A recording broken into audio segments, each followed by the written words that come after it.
Life never gives you another chance. ജീവിതം നൽകുന്ന അവസരങ്ങൾ പലപ്പോഴും ഏകപക്ഷീയമാണ്, അല്ലേ?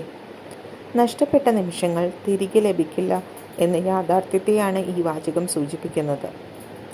So let's begin a new series, and the series begins here. The first episode, ആ വഴി വേർപിരിഞ്ഞവർ, The Crossroads. ഈ കഥ പ്രണയത്തെയും ആത്മവിശ്വാസത്തെയും കുറിച്ചാണ്.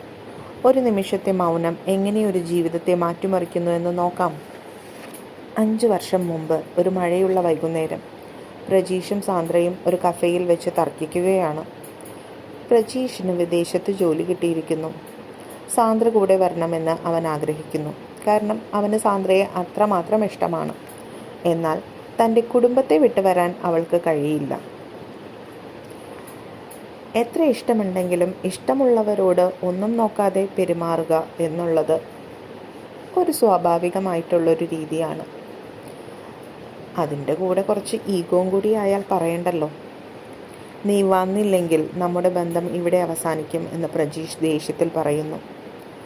സാന്ദ്രയുടെ കണ്ണീർ കണ്ടിട്ടും അവൻ തിരിഞ്ഞു നോക്കാതെ പോകുന്നു. വർഷങ്ങൾ കടന്നു പോയിരിക്കുകയാണ്. ഇന്ന് പ്രജീഷ് വലിയൊരു ആർട്ടിസ്റ്റായി നാട്ടിൽ തിരിച്ചെത്തുന്നു. ഇത്രയും കാലം അയാൾ മനസ്സിൽ കരുതിയത് സാന്ദ്ര ഇപ്പോഴും തനിക്ക് വേണ്ടി കാത്തിരിക്കുന്നുവെന്നാണ്. അവളോട് മാപ്പ് പറയണമെന്നും ജീവിതത്തിലേക്ക് അവളെ തിരികെ ക്ഷണിക്കണമെന്നും അയാൾ മനസ്സിൽ ഉറപ്പിക്കുന്നു. അന്ന് വൈകുന്നേരം സാന്ദ്രയുടെ വീടിനു മുന്നിൽ പ്രജീഷ് എത്തുന്നു. കോളിംഗ് ബെൽ അടിക്കുമ്പോൾ വാതിൽ തുറന്നത് ഒരു കൊച്ചുകുട്ടിയാണ്. പിന്നാലെ സാന്ദ്ര വരുന്നു. പ്രജീഷിൻ്റെ കണ്ണുകളിൽ പ്രതീക്ഷയുടെ ഒരു തിളക്കം. പ്രജീഷ് സംസാരിക്കാൻ തുടങ്ങുമ്പോഴേക്കും അകത്തുനിന്ന് സാന്ദ്രയുടെ ഭർത്താവ് വരുന്നു. സാന്ദ്ര പ്രജീഷിനെ സുഹൃത്തായി പരിചയപ്പെടുത്തുന്നു. പ്രജീഷ് പറയുവാൻ വന്ന വാക്കുകൾ തൊണ്ടയിൽ കുടുങ്ങുന്നു. കാരണം അയാളുടെ മനസ്സിന് ഒരിക്കലും അത് ഉറപ്പിക്കാനായിട്ട് സാധിക്കുന്നില്ല. അയാൾക്ക് എവിടേക്കോ തെറ്റിപ്പോയി എന്ന് അയാൾ മനസ്സിലാക്കുന്നു. അധികമൊന്നും പറയാൻ നിൽക്കാതെ പ്രജീഷ് തിരികെ നടക്കുന്നു.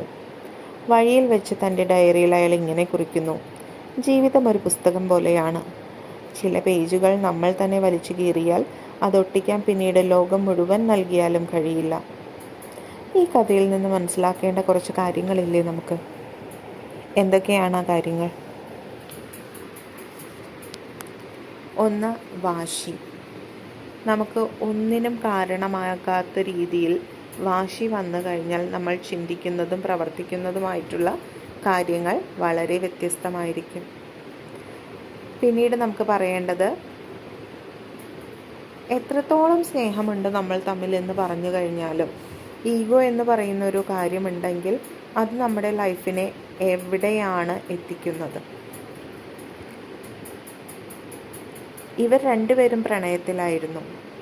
മൗനവും വാശിയുമാണ് അവരുടെ ബന്ധത്തിനെ തകർത്തത്. മാപ്പ് പറയാൻ മരണം കാത്തു നിൽക്കുകയില്ല എന്ന ഒരു തിരിച്ചറിവ് കൂടിയാണ് ഈ കഥ നമുക്ക് നൽകുന്നത്. അവസരം വരുമ്പോൾ ഉപയോഗിക്കുക, നാളത്തേക്ക് മാറ്റി വയ്ക്കാതിരിക്കുക, ഇന്നിൽ ജീവിക്കുക. നാളെ എന്നത് ഒരു ഉറപ്പില്ലാത്ത വാഗ്ദാനമാണ്.